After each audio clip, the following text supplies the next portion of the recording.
네, 원내보다 더 뜨거운 원외 정치 토론, 원외 측면 승부 시작합니다. 오늘 스튜디오에 하원기 전 더불어민주당 청년 대변인, 국민의힘의 임승호 전 대변인 함께했습니다. 안녕하십니까? 네, 안녕하세요. 네. 자, 대선 투표를 한 지 일주일이 됐습니다. 자, 이번 대선을 관통해온 2030 청년 세대를 대표를 하신다고 볼 수가 있겠는데, 두 분 청년 정치인으로서 이번 대선 치르면서 느낀 게 많을 것 같아요. 한 말씀씩 먼저 좀 부탁드릴까요? 예, 일단은 역대급 네거티브 대선이었다는 평가가 있고, 실제로 투표 결과도 0.7%대에 딱 붙어 있는 선거 결과가 나왔는데 서로 상대가 미워서 나온 사람들이 대부분이었다고 저는 해석하고 있습니다. 어느 정당이 좋아서라기보다는. 그래서 국민을 대변하는 정치인 입장에서는 한계도 많이 느꼈고 아쉬움이 많이 컸던 대선이다, 이렇게 말씀드리고 싶습니다. 네, 어떻습니까? 예, 저는 결과를 보고 개인적으로 국민의힘이 기쁜 결과이지만 큰 숙제를 떠안은 결과라고 생각을 했습니다. 물론 정권 교체라는 국민의힘의 어떤 시대적 소명을 다한 것에 대해서는 기뻐해야겠지만, 하 대변인이 언급해 주셨듯이 굉장히 박빙의 승부였고, 또 많은 분들이 조금 격차가 있을 것이라고 예상을 했는데 박빙 승부였기 때문에 이것은 어쨌든 우리나라가 상당히 좀 많이 분열됐다라는 것을 보여주는 결과라고 봐요. 그래서 이제는 야당이 아니지 않습니까? 국민의힘이 곧 있으면 여당이기 때문에, 특히나 거대 야당을 가진 민주당을 상대해야 되는 입장으로서 이제는 어떤 5년간의 태도보다는 좀 더 숙이고 좀 더 반성한다라는 자세로 시작하면서 통합과 화합을 이야기해야 될 때가 아닌가 생각합니다. 네. 두 분 모두 대선은 처음 치러보는 건가요? 저는 두 번째입니다. 첫 번째 때는 실무자로서 2017년에 한번 치러봤습니다. 2017년이요? 예, 문재인 선대위에 있었고요. 예, 그랬습니다. 그렇군요. 저는 저번 대선 때는 평범한 학생이었고 이번이 그래요? 처음으로 정치인으로서 치러봤습니다. 예. 지난번하고는 많이 정치 지형이 바뀌어서 쉽지 않은 선거였을 거고요. 청년 정치인으로 입문을 했다고 하면은 평소에 생각했던 것과 정치 현장에 돌아가는 것은 또 많이 다르다라고 느끼셨을 것 같아요.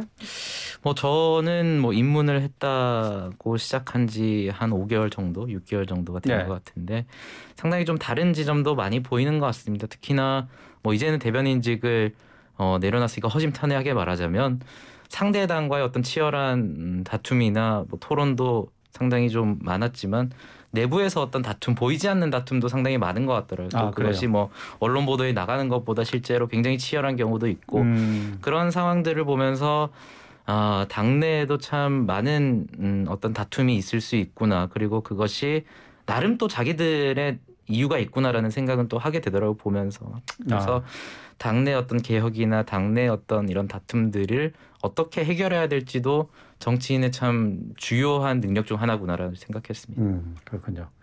자, 그러면 이제 본론으로 좀 들어가서 구체적인 사안을 좀 얘기를 해보도록 하겠습니다. 자, 오늘 문 대통령과 오찬이 무산이 됐습니다. 윤석열 당선인과 오찬이 예정돼 있었는데 4시간 전에 무산이 됐어요.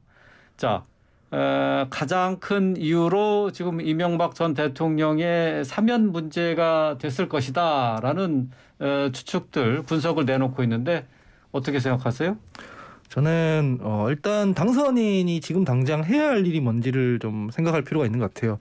윤석열 정부가 성공해야 국민들의 삶이 더 나아지기 때문에 지금 국정 운영 권한을 인계받는 국면에서는 전임 대통령과 주고받을 이야기가 그것밖에 없나, 이런 생각이 들게 할 수 있거든요. 더 중요한 문제들이 많은 상황에서 벌써 사면 얘기가 오가고 있는 거는 별로 바람직하지 못해 보여요. 그래서 이게 문재인 대통령과 면담 이후에 나온 이야기라면 조금 달리 평가할 수도 있겠지만, 만나기도 전에 먼저 공개한 건 바람직하지 않은 행위로 보이고, 더구나 김경수 전 지사 같은 경우에는 사실 문재인 대통령한테도 아픈 손가락일 수밖에 없는 거 아니겠습니까? 네. 그런 부분들을 거론하면서 마치 정치적 거래하듯 얘기하는 건 좀 지금 당선인의 행보로는 별로 적절하지 못해 보인다. 그래서 이제 우리가 집권할 거니까 인사권도 가지고 사면권도 가지고 이런 식의 행동으로 보일 수 있기 때문에 마치 정량군처럼 오해받을 수 있으니 예. 조금 신중했으면 좋겠다 이런 생각이 듭니다.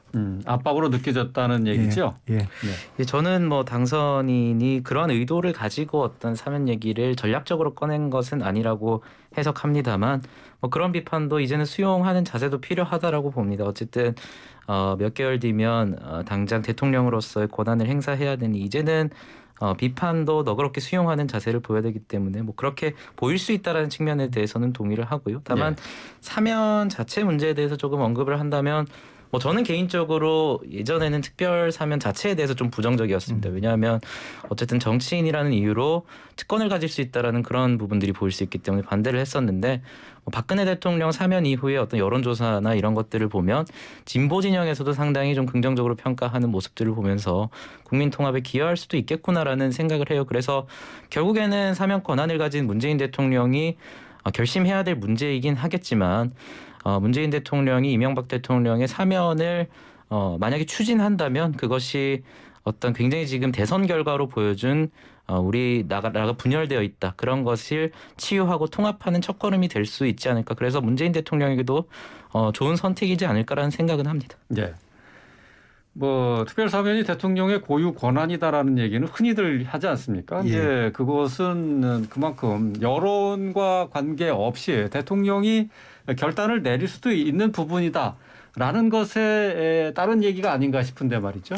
근데 그렇게 따지면은 임기 시작하고 나서 윤석열 당선인이 해도 되는 문제죠. 근데 그게 어려운 이유는 어쨌든 사면권이 대통령에게 있지만 국민적 여론이나 합의가 없는 상황에서 밀어붙이기에는 정치적 부담이 심하기 때문이지 않겠습니까? 그렇기 때문에 아마 당선인이 집권하고 나서 임기 초에 하기에는 부담스럽기 때문에 이 얘기를 한다고 정치적으로는 해석이 되는데 이 좀 신중하게 진행해야만 될 일이지 너무 급하다 이런 느낌을 받습니다. 글쎄요, 뭐 단순히 뭐 여론을 쫓는다고 하면은 크게 뭐 어려운 결정이 아닐 것 같은데 말이죠. 어쨌든 지금 뭐 문재인 대통령도 윤석열 당선인의 당선이 확정되고 난 뒤에 얘기했었던 것이 국민 통합이 시급하다라고 얘기를 했거든요. 그런 차원에서 새롭게 볼 수도 있는 것 아닐까요?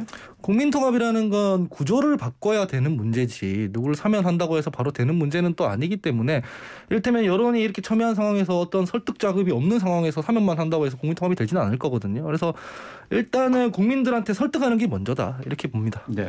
뭐 저도 종합적으로 평가를 해야 된다라고 보는데 그래도 문재인 대통령이 이명박 전 대통령을 사면하는 것과 윤석열 당선인이 정부에 들어간 이후에 사면하는 것은 조금 정치적으로 그림이라고 하죠. 우리가 표현이. 그래서 좀 많이 다른 그림은 될 수 있을 것 같습니다. 또 만약에 당선인이 실제로 사면권을 행사했을 때 170석 이상의 의석을 가진 민주당과 굉장히 좀 불협화음을 빚을 가능성이 있기 때문에 부담이 되는 것도 분명한 사실이라고 보고 저는 그래서 문재인 대통령이 사면을 한다면 사실 결국에는 여론이 중요한 것 아니겠습니까? 국민적 여론이 중요한 것이긴 한데 사실 박근혜 대통령 사면 당시에 이명박 대통령은 왜 사면하지 않았냐라는 어떤 그런 논리에 민주당 분들이나 진보 진영에서는 어떤 반성의 자세를 언급하기도 했어요. 실제로 이명박 대통령과 박근혜 전 대통령의 메시지는 조금 다르긴 했죠. 박근혜 전 대통령은 분명히 사과의 말씀을 드린다라는 표현도 수차례 썼고 대국민 사과도 했었기 때문에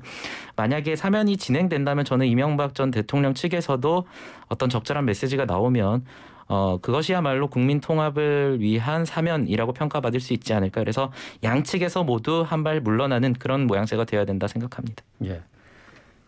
또 다른 주제로 넘어가면은 지금 김호수 검찰총장의 거취 문제가 또 주요 이슈 가운데 하나로 떠올랐고요. 또 그리고 검찰의 이제 가장 중요한 자리라고 할 수 있겠습니다. 서울중앙지검장에 한동훈 검사장이 임명되지 않겠느냐 하는 전망들이 제기되고 있는데 이 부분에 대해서는 어떻게 평가를 하시겠습니까? 네, 앞에 드린 말씀이랑 통하는 부분인데요. 지금은 국정 운영의 큰 아웃라인, 어떤 방향으로 갈지에 대한 얘기를 해야 하는데 검찰 인사 뭐 이런 거에 너무 집중하면 검찰 인사랑 수사밖에 할 말이 없는 사람들처럼 보일 여지가 있습니다. 왜냐하면 가뜩이나 검찰 공화국이니 뭐니 이렇게 비판을 받고 있는 상황에서 이 부분에 대해서는 윤석열 당선인이 특히 조심할 필요가 있는 거거든요.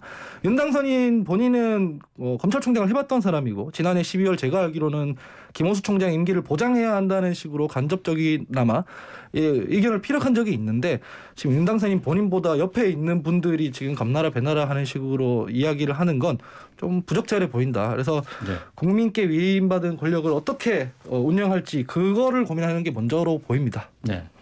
전 뭐 이슈 자체에 대해서 조금 말씀을 드리자면 저는 개인적으로 김호수 총장이 어떤 적절한 지휘권과 적절한 수사를 했냐라고 묻는다면 저는 부정적으로 평가할 수밖에 없을 것 같습니다. 실제로 대장동 문제에 있어서도 수사가 과연 제대로 진전되고 있냐라는 질문을 했을 때 국민들께서는 국민적 감정으로 봤을 때 그것을 누구를 지칭하는 것이 아니라 수사가 지체되고 이해할 수 없는 이유로 지지부진됐던 것은 분명한 사실이거든요. 그래서 이런 문제를 종합적으로 봤을 때 김호수 총장의 어떤 능력이나 지휘권 자체에는 부정적으로 평가하지만 그렇지만 또 다른 측면을 본다면 윤석열 당선인 내지는 어떤 여당이 될 국민의힘 측에서 이제 압박하는 모양새는 또 좋지 않을 것이라고 네. 봅니다. 특히나 윤석열 당선인이 대선 후보로 급격히 부상하게 된 것이 조국 사태 이후에 어떤 공정성과 그 독립성 보장 문제에서 추미애 장관과의 다툼이 있었고 그러한 상황에서 만약에 당선인이 어떠한 좋은 명분이 있든 집권을 한 이후에 정부에 들어간 이후에 그것을 같은 모양새를 연출한다면 윤석열 당선인이 대통령이 됐을 수 있었던 그 명분 자체가 조금 퇴색될 수 있다라고 봐요. 그래서 저는 김호수 총장도 어떤 일련의 그런 논란에 대해서 조금 더 한 발 더 나아간 사과는 필요하다고 생각을 합니다. 지금 보면은 무슨 22자의 어떤 입장문을 냈다라고 하는데 그 정도의 어떤 입장으로 지금 해결된 사안은 아닌 것 같고 어떻게 대장동 문제를 비롯한 검찰 수사의 지지부진함을 해소할 수 있을지에 대해서 본인이 정확하게 말을 해야 되고요. 또 그러한 것이 실제로 해소되고 실제로 수사가 원활하게 진행되는 모습이 보인다면 김호수 총장의 어떤 임기는 당연히 보장되어야 되는 것이죠. 네. 예. 검찰총장의 임기 보장이야말로 그건 법으로 규정되어 있는 거기 때문에 강제로 쫓아낼 수는 없습니다. 그렇지만 이제 이 임기를 보장한다는 것 자체는 검찰의 독립성 그리고 이제 정치적 중립성을 확보한다는 차원 아니겠어요? 근데 김호수 총장 자체가 정치적으로 중립적인 모습을 보였느냐, 편향적이지 않았느냐 그런 비판이 있는 거거든요. 근데 이제 그런 평가들은 전 할 수 있다고 생각하고 비판도 받을 수 있다고 생각합니다. 다만 그와 묶여서 지금 한동훈 검사장이 서울중앙지검장으로 거론될 가능성에 대한 논의도 같이 묶여서 나오고 있지 않습니까? 근데 측근 인사라는 건 아무리 조심해도 지나치지 않는 거거든요. 이를테면 이재호 고문 이야기인데 MB 당선 이후에 최측근이었던 이재호 고문이 자기는 일부러 당선 이후에 피해줬다고 해요. 마찬가지로 문재인 정부 때도 사실상 대통령 당선인의 최측근이었던 양정철 전 민주연구원장이 당선과 동시에 떠났거든요. 권력을 획득하자마자 권력자의 최측근들부터 챙긴다는 인상을 주는 건 윤석열 당선인한테도 별로 좋은 일이 아닙니다. 그래서 위임받은 권력을 사적 감정으로 운영한다는 쓸데없는 오해, 쓸데없는 잡음이 날 수 있기 때문에 이런 부분들에 대해서는 조심스럽게 진행하는 게 좋아 보인다 이런 말씀 드리고 싶습니다. 한동훈 검사장의 어떤 서울중앙지검장 임명 가능성 자체에 대해서는 아직까지 추측성 어떤 보도나 여론이기 때문에 이에 대해서는 좀 언급하는 것은 부적절한 것 같고 하 대변인의 말씀도 일리는 있다라고 생각을 합니다. 많은 분들이 윤석열 당선인이 후보 당시에 만약 집권을 하게 된다면 한동훈 검사장이 굉장히 높은 위치에 가게 될 것이다라는 그런 분석이 지배적인 상황에서 그것이 실제로 일어났을 때 당선인의 어떤 국정 운영에 있어서 조금 부담스러운 것은 분명히 사실일 수 있기 때문에 측근 문제에 대해서 조심할 필요가 있다라는 비판은 수용할 필요는 있다라고 보고 그럼에도 불구하고 김호수 총장의 어떤 방금 말씀하신 어떤 독립성이나 중립성 문제에 대해서는 보다 명확한 입장 표명이 확실하게 되어야 된다. 지금 김호수 총장이 임명이 된 이후에 과연 검찰 수사가 제대로 되었느냐에 대해서는 굉장히 국민적 비판이 센 상황입니다. 이런 상황에서 본인이 22자 입장문만 낼 상황은 아니기 때문에 좀 더 어떻게 자신의 어떤 그런 과거의 행적들을 다르게 보여줄 수 있을지에 대해서 분명히 설명할 필요는 있어 보입니다. 네. 자, 그리고 또 논란이 되고 있는 건 여가부 폐지입니다. 윤석열 당선인의 공약이기도 했는데요. 하지만은 실제로 지금 여가부 폐지와 관련된 작업이 이제 막 시작되는 단계인데 논란은 아주 생각보다 크거든요. 어떻습니까? 저희 민주당에서는 여성가족부를 성평등가족부로 개편하자 이런 공약을 냈었거든요.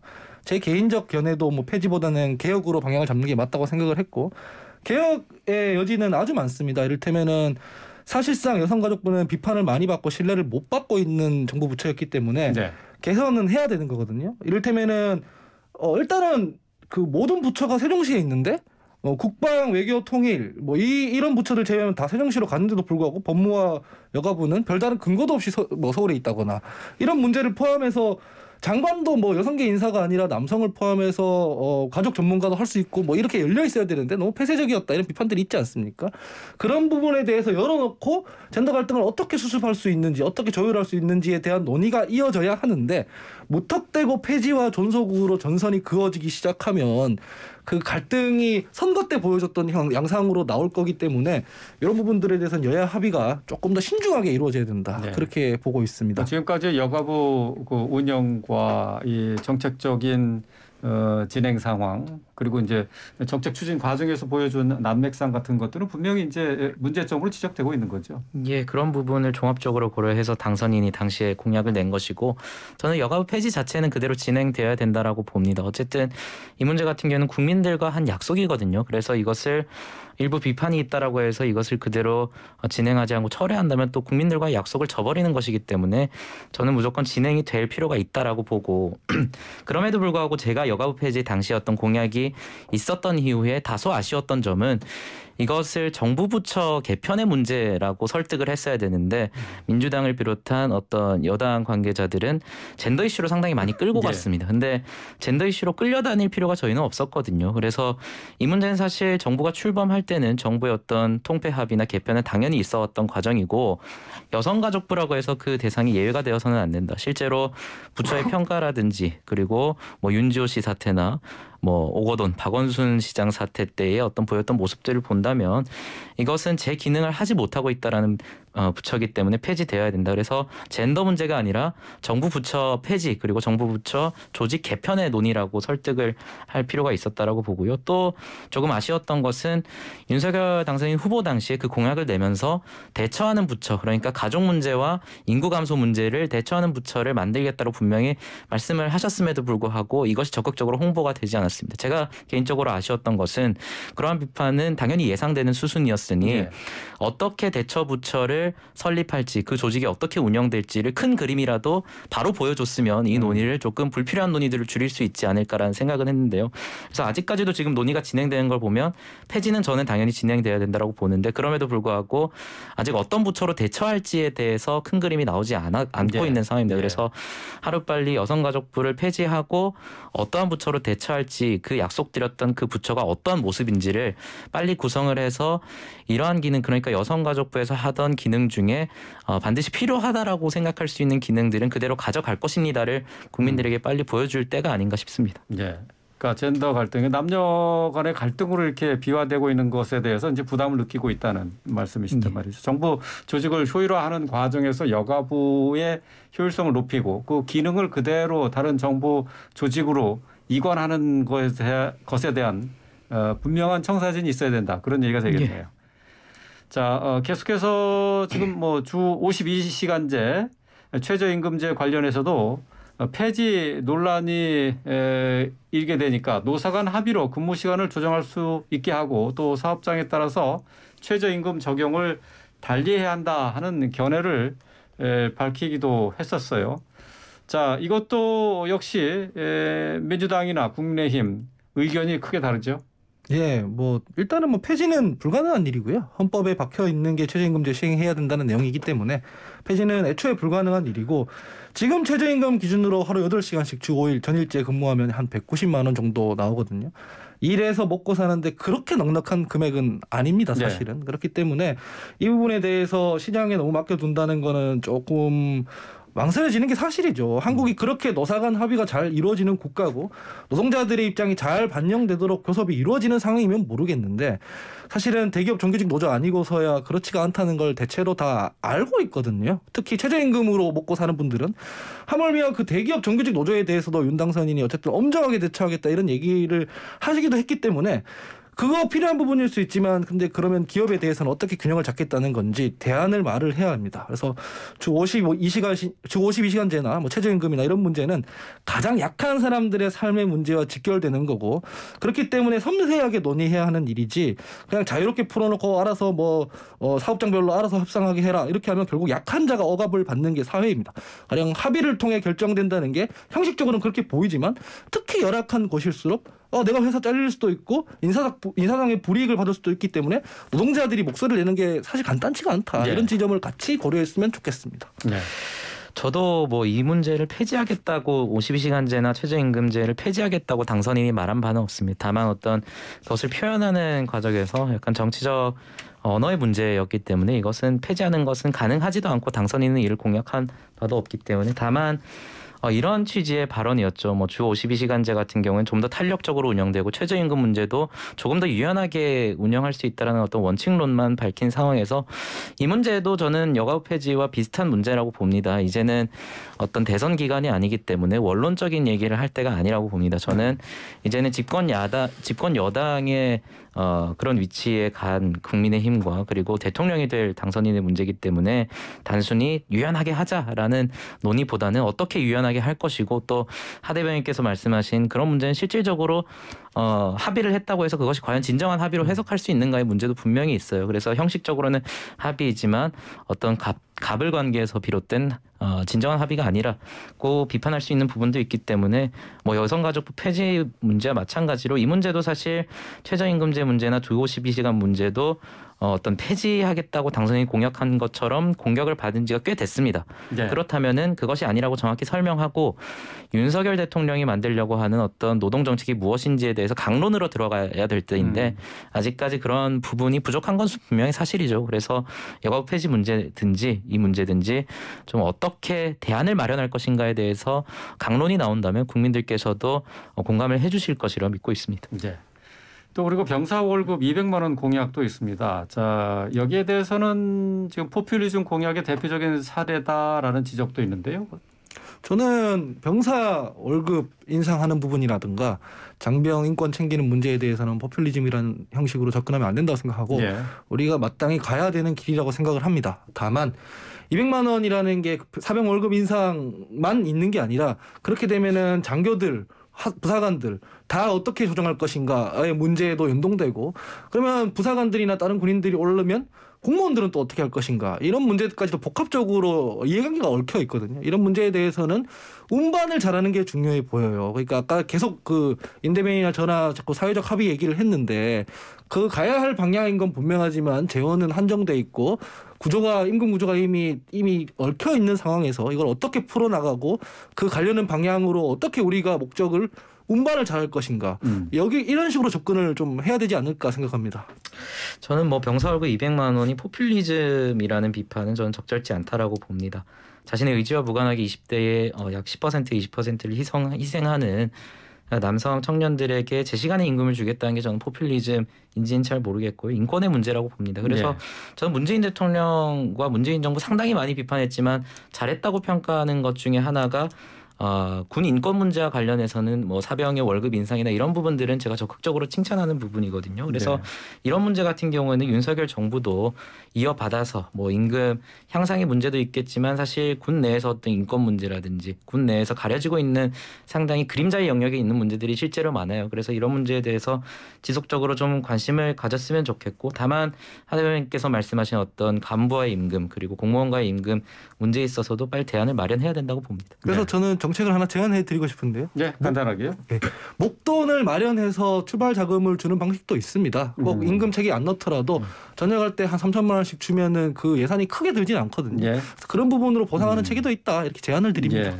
실행 방법에서 뭐 여러 가지 생각해 볼 수 있겠죠. 자, 원의 측면 승부 오늘 여기까지 듣겠습니다. 말씀 잘 들었습니다. 고맙습니다. 감사합니다.